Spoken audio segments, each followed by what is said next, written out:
11 बजे और 11:30 बजे क्रम से 110 और 140 की स्पीड से चलती हैं। दोनों ट्रेन वाराणसी से कितने किलोमीटर की दूरी पर एक दूसरे से मिलेंगी? ध्यान सुनेगा मेरे प्यारे भाई, ये वाराणसी है, ये लखनऊ है। दो ट्रेन चलना शुरू करती है 11 बजे, पहली ट्रेन 11 बजे, दूसरी ट्रेन 11:30 बजे। पहली ट्रेन 110 की स्पीड से, दूसरी 140 की स्पीड से मेरे प्यारे भाई चलती हैं वाराणसी से लखनऊ के लिए। दोनों ट्रेन वाराणसी से कितने किलोमीटर की दूरी पर एक दूसरे से मिलेंगी? दोनों ट्रेन बीच में एक दूसरे से कब मिलेंगी आपसे पूछा गया, ध्यान सुनेगा। पहली ट्रेन चलिए वाराणसी से 11 बजे, दूसरी ट्रेन चलिए 11:30 बजे। तो पहली ट्रेन 11 बजे से 11:30 के बीच यानी कि आधे घंटे में, पहली ट्रेन आधे घंटे तक अकेले चली है, तो पहली ट्रेन आधे घंटे में डिस्टेंस कितनी जाएगी?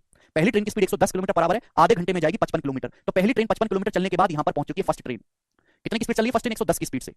सेकंड ट्रेन अब यहां से चालू होगी वाराणसी से कितने की स्पीड से? 140 की स्पीड से। पूछा है दोनों ट्रेन एक दूसरे से वाराणसी से कितने किलोमीटर की दूरी पर मिलेंगी। सवाल में यह भी पूछा जा सकता है कि दोनों ट्रेन, ये कहानी जो आपको दिखाई गई है, ये कहानी दिखाई गई है 11:30 बजे की। पहला सवाल यह बनेगा कि दोनों ट्रेन एक दूसरे से कितने टाइम के बाद मिलेंगी। टाइम, अगर टाइम पूछा जाता तो भाई दोनों ट्रेन के बीच की दूरी कितनी है? टाइम बराबर डिस्टेंस बटे रिलेटिव स्पीड। डिस्टेंस है 55, रिलेटिव स्पीड है 144 माइनस 110 30। ठीक है भाई, आप बोलोगे हाँ जी सर, यानी कि 11/6 घंटे, यानी कि ये आ जाएगा 110 मिनट। तो दोनों ट्रेन एक दूसरे से 110 मिनट के बाद मिलेंगी। अगर टाइम पूछा होता है 110 मिनट के बाद, तो 11:30 में 110 मिनट जब मैं जोड़ूंगा तो 2 घंटे अगर मैं जोड़ता हो जाता है आपका 1:30, यानी कि 1:20 पे, 1:20 पे 11:30 की कहानी दिखाई, 1:20 पे दोनों ट्रेन एक दूसरे से मिलेंगी। टाइम बराबर डिस्टेंस दोनों के बीच की 55, रिलेटिव स्पीड है 30, 11/6 आ गया, 5 से चला जाएगा 110 मिनट। इसमें 120 मिनट जोड़ता है तो 1:30 बज जाता है, 1:30 से 10 मिनट कम है तो 1:20 पे मिलेंगी। एक तो सवाल ये हो गया। दूसरा सवाल आपसे पूछा दोनों ट्रेन वाराणसी से कितनी दूरी पर मिलेंगी, आपसे दूरी पूछी है, तो चोर पुलिस वाले सवाल की तरह बन गया ये। आपको यहां पे टाइम निकालने की जरूरत नहीं है भाई। मिलेंगी कब? जब पहली ट्रेन इतनी दूरी तय करेगी और दूसरी ट्रेन ये दूरी तय करेगी, दोनों लोग यहां पे मिल जाएंगे दोनों ट्रेन। तो दोनों ट्रेन सेम टाइम तक ट्रेवल करेंगी। 11:30 बजे की कहानी है ये। कितने बजे की कहानी? 11:30 बजे। 11:30 बजे के बाद पहली ट्रेन इतनी दूरी चलिए, दूसरी ट्रेन इतनी दूरी चलिए, सेम टाइम तक दोनों ट्रेन सेम टाइम तक ट्रेवल करेंगी। दोनों ट्रेन की स्पीड का रेशियो क्या है? पहली ट्रेन की स्पीड 140 है, पहली की सॉरी दोनों ट्रेन की स्पीड का रेशियो क्या है?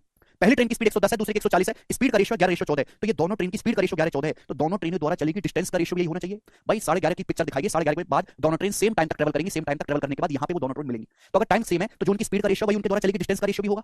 तो सेकंड ट्रेन 14 मिनट जाएगी, पहली train 11 minute, second train 3 unit extra जाएगी। 3 यूनिट की वैल्यू सवाल में 55 किलोमीटर दी है।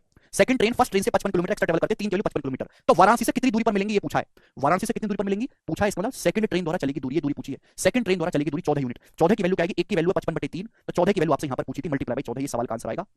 तो 770/3 किलोमीटर। ठीक है भाई, तो 256 सही 2/3 सवाल का आंसर है डी ऑप्शन, 256 सही 2/3।